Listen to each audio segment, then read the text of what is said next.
All right. Welcome back to another episode of the J.A.X Podcast, where we talk about the journey and experiences of those that I've met along my journey. And today we've got Jarod. Jarod, I'm so excited to get to know a little bit more about your background and everything. Yeah, thank you so much for having me. Yeah, of course. If you could just introduce yourself, what are you doing right now? And we can kind of go from there. Yep, sounds good. So my name's Jarod. I'm a real estate investor from Peoria, Illinois. Um, just a couple things about me. So I am a property manager pretty much for a company here in Peoria. I'm in charge of most of the construction, but we have 430 some units right now, I believe. Oh, wow. So that is something I've been doing for just over a year now. I also just invest on my own. So I have a bunch of mobile homes that I do creative finance on. I have an Airbnb and a midterm rental and just some random things here and there that I'm working on. But overall, I just love real estate and then just the growth that comes with it. Mm, And then, yeah, I guess that's pretty much my background. that's awesome. So, what is it that you were doing right before real estate? Okay, so before I started real estate, I was actually a lineman, like an electrical lineman. Oh, wow. Uh-huh. So I was just in my apprenticeship. So I was there for just over a year, and during that apprenticeship, I was starting to realize that like money isn't everything because when Mm, you do that, you make really good money, but you also work all the time, and you're in a mm, pretty toxic environment. yeah. So I had purchased this mentorship about flipping mobile homes to create passive income. So I bought that mentorship and started doing it, and then basically realized that it was going to be difficult, a lot more difficult than I thought. So I Uh-huh. stopped doing it and then just kept working, slaving away at the 9 to 5. And I actually had an injury that caused me to lose that job. Oh, wow. So when that happened, I just bought my personal house that was like my forever home. It was like a 3 bed, 3 bath house. And so I went from making really good money with a bunch of overtime to just like nothing. I was making like 60% of my pay. Mm, And I remember just sitting there being like, oh my gosh, if I would have just followed through with what I had started, I would have passive income right now. mm, So during that process of healing and everything is kind of when I got started. So I actually like put my head down and just went for it, and nice. almost went broke in the process, but figured it all out, and then yeah, started growing it from there. So That's crazy. I mean, if you're down to talk about it, I'd love to hear a little bit more of what that whole experience with the mobile home stuff was like. yeah. So do you want to hear like just how it works, or like my story with it, or? Well, yeah, how you were just touching on like you almost went broke and yeah. Okay, so this was when I was off work. So all this is kind of sketchy because I couldn't work because I couldn't climb poles and dig holes and do all that stuff, but I was Mhm. able to do like basic work. So I pretty much woke up every day with no motivation, would listen to podcasts about getting motivated and listen to all this music, trying to focus. And I would just drive around every day through mobile home parks and look at homes that were for sale and stuff. But after 3 months of calling people, making offers, just getting out of my comfort zone, talking to park managers, I found my first deal, which my first deal was 2 mobile homes for $3,000 total. So 1,500 bucks a piece. Nice. And I purchased those. And like I said, I had no money at the time. So I actually went to a family member to borrow that money. Oh, So I had to wow. convince them that like, hey, this hopefully will work. And borrowed the money, uh, rehabbed it, which it didn't need a whole lot, but I rehabbed both, and then put them on the market to sell. So it's a lease option. So I just call it rent to own to the people that are buying. And Hmm. uh, so you put like you get a down payment, and then you rent it for a certain amount every month. Well, I was trying to do that and it was not working. So I held on to those for 6 months. And every Nice. month it was like $750 in just holding costs at the time. And that was just like the surface, like holding costs.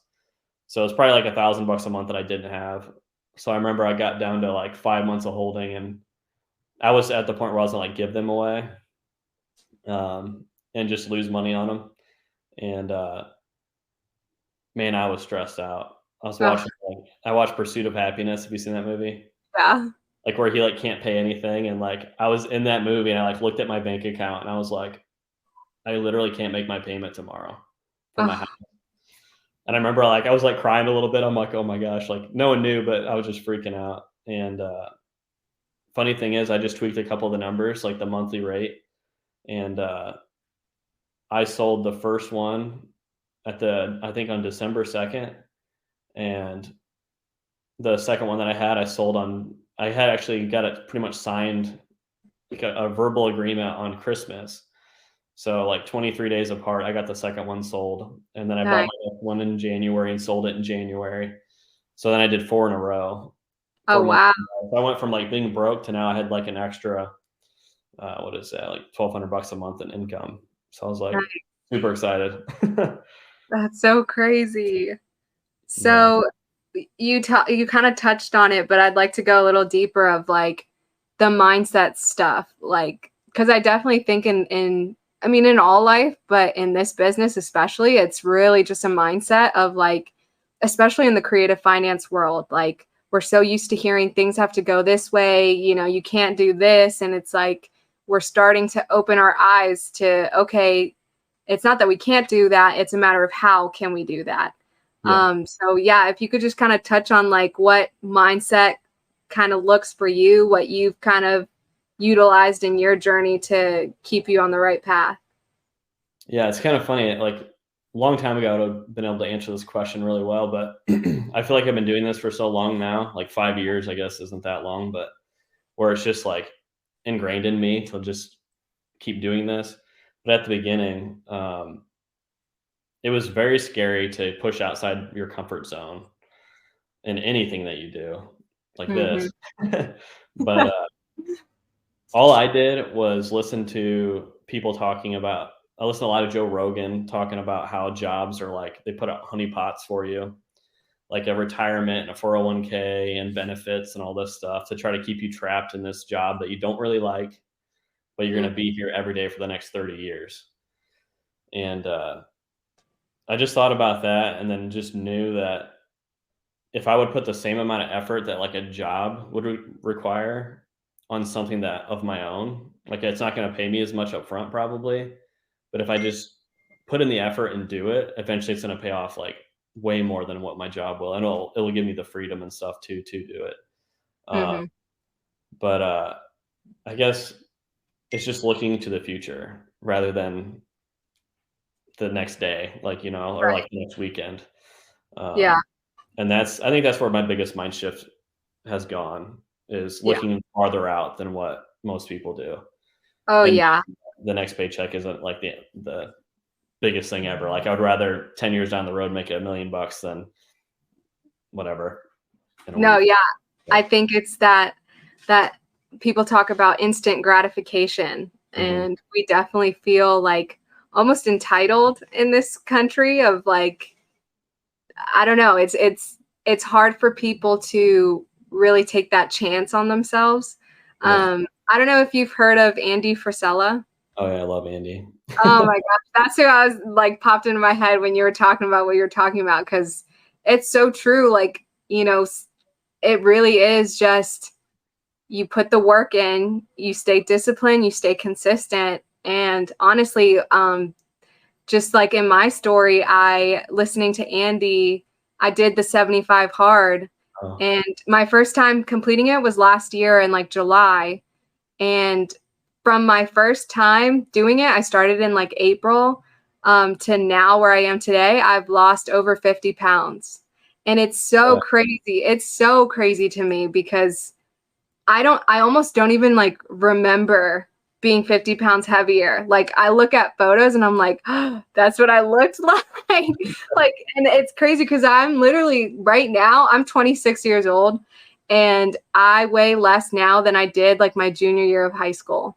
So Dang. it's just, it's insane. Like, and thank you. I appreciate that. But That's it, crazy. it really was just a matter of like being disciplined and being consistent. Like, and that's what 75 hard taught me. I started it because I was seeing all of the transformations on TikTok that people were having. But by the end of it, I really realized just how Andy says, like, this is a mental toughness program. Like, I remember my first challenge was really going to a friend's birthday and not being able to drink. And I literally show up with my gallon of water and I'm like, hey guys, I'm like the only sober one there. And yeah, it's crazy because like people really, they resonate with that and they get inspired by that, just being around someone that's willing to put in that work and that dedication and pushing through. Like, just like you were saying, I mean, you really didn't know what was going to happen, but it's like, what else can you do? Like, your hands are tied. Like, you have to figure it out. There's no other way. And just figuring out how to make a bad situation a good one.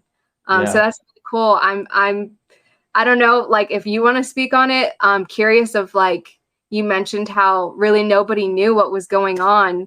But that's so hard to kind of go through alone. Like, you know, what do you have? Oh, go ahead. I mean, I did share it with people, but it was like my family, and they did not support me.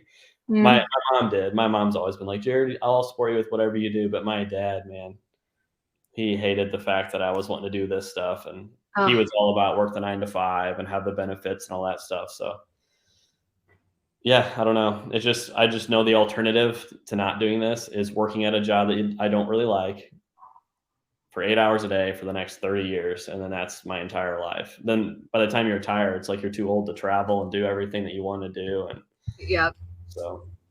Okay. So what is Jarod working towards? What is it that motivates you and keeps you going and what you're trying to achieve?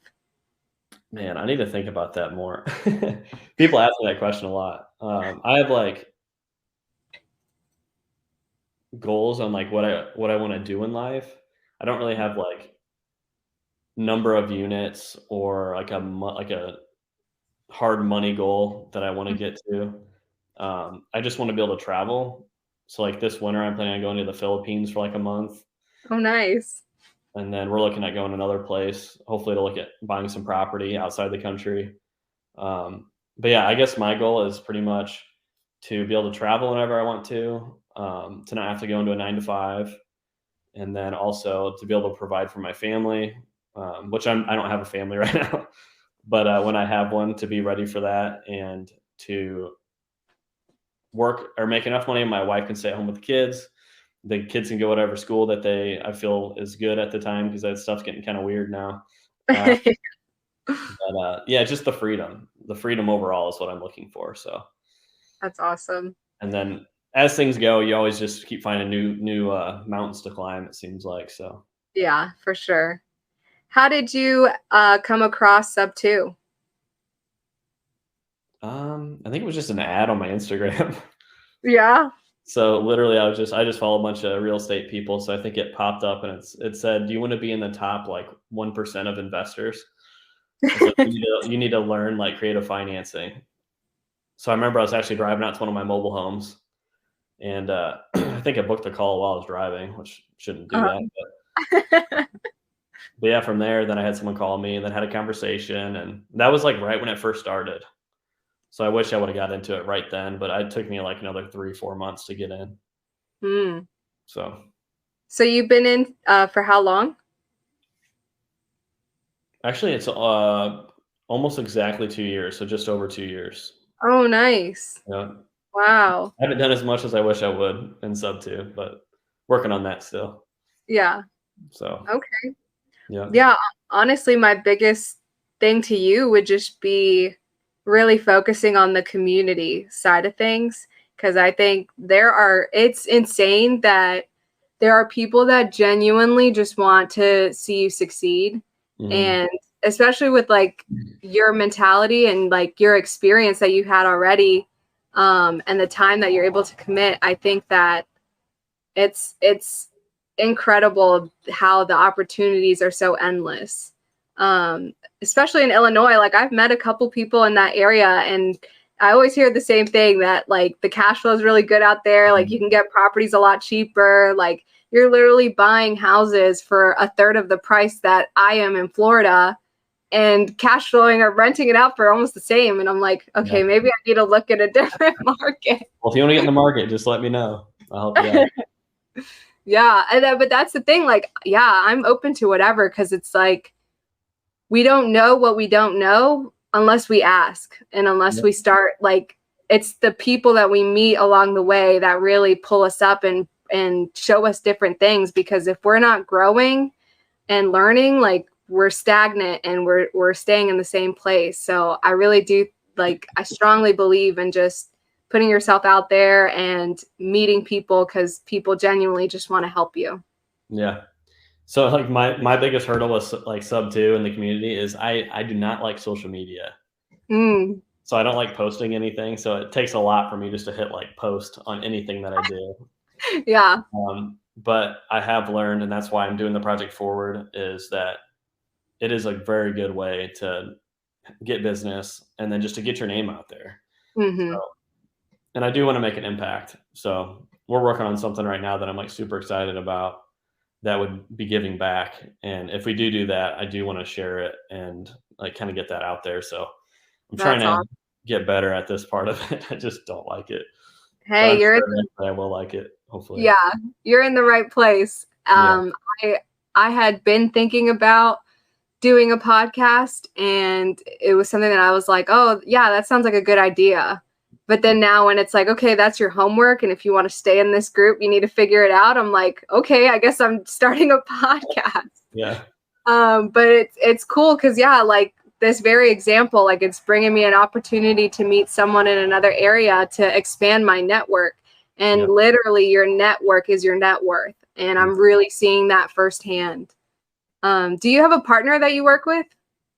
I actually have several partners. But I do have one that I think that we'll have a long relationship with. I'm actually sitting here in a flip that we're working on right now. Oh, nice. Our second property we bought together. He's the IT guy that helped me figure out the audio. Oh, awesome. So I have him, and then I have, like, on some of the mobile homes, I've done private money lenders on, which the way I structure it, it's kind of like a partnership instead of just being a private money lender. And then what else? Oh, I have a 4-unit apartment complex, like a 4-plex. Nice. That I partnered on with some friends as well. And it's also, you mentioned that you had a group that you meet with twice a week.